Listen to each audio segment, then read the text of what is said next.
Thank you, Mr. Speaker. I move that the House suspend the rules and pass House Resolution 376 as amended. The clerk will report the title of the resolution.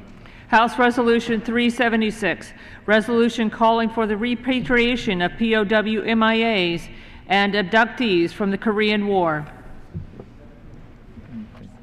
Pursuant to the rule, the gentlewoman from Florida, Ms. Ros-Lehtinen, and the gentleman from California, Mr. Berman, will each control 20 minutes.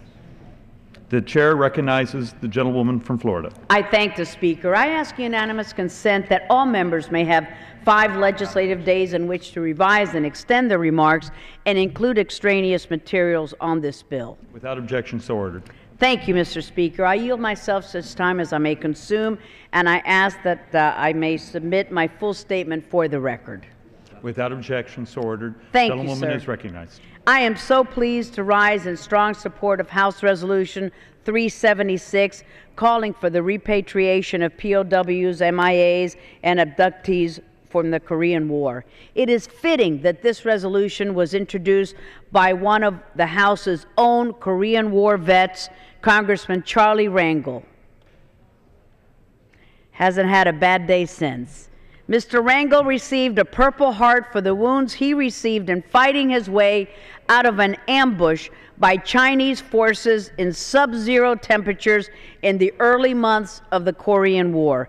Mr. Rangel also received a Bronze Star for his valor. Mr. Rangel shares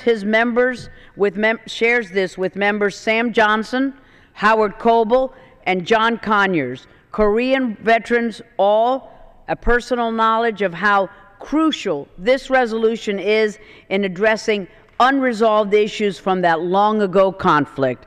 Another person who understands the critical importance of this resolution is the president of the Korean War Abductees Families Union, who flew almost halfway across the globe from Seoul, Korea, to be here and witness the consideration of this resolution on the House floor. Miss Lee was a mere 18-month-old baby when her father was taken away by the North Koreans, not to be seen again for the past 6 decades.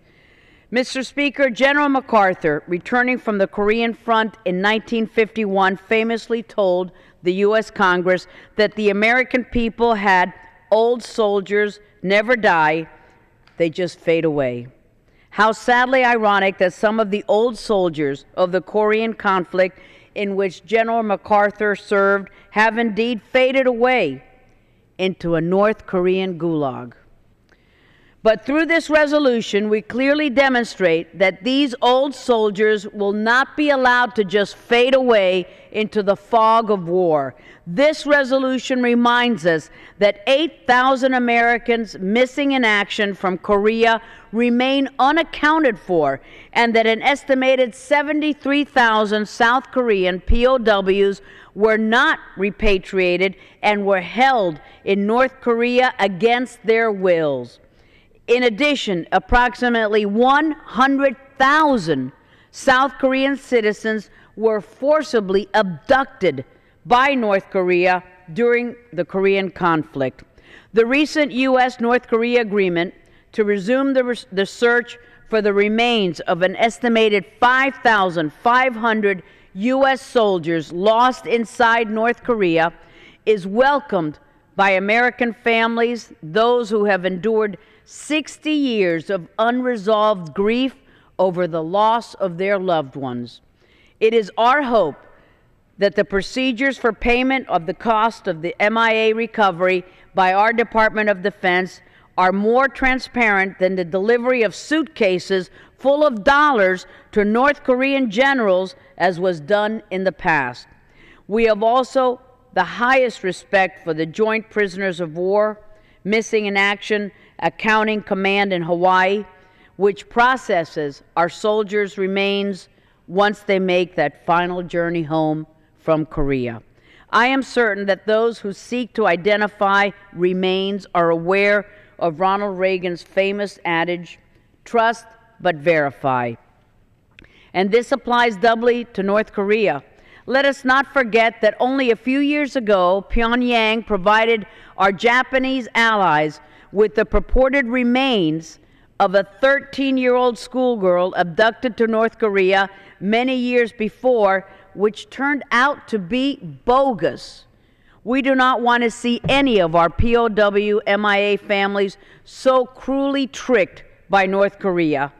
Pyongyang must come clean on its past armistice violations and war crimes by returning any remaining POWs and MIA remains and abductees to their waiting loved ones. By adopting this important resolution, the House will not only recognize the valor of those who served during the Korean War, like Mr. Rangel before us, but will honor those who serve today on the Cold War's last frontier along the DMZ. I strongly urge all of my colleagues to support this important resolution, and I reserve the balance of my time, Mr. Speaker. Gentlewoman from Florida reserves the balance of her time. Gentleman from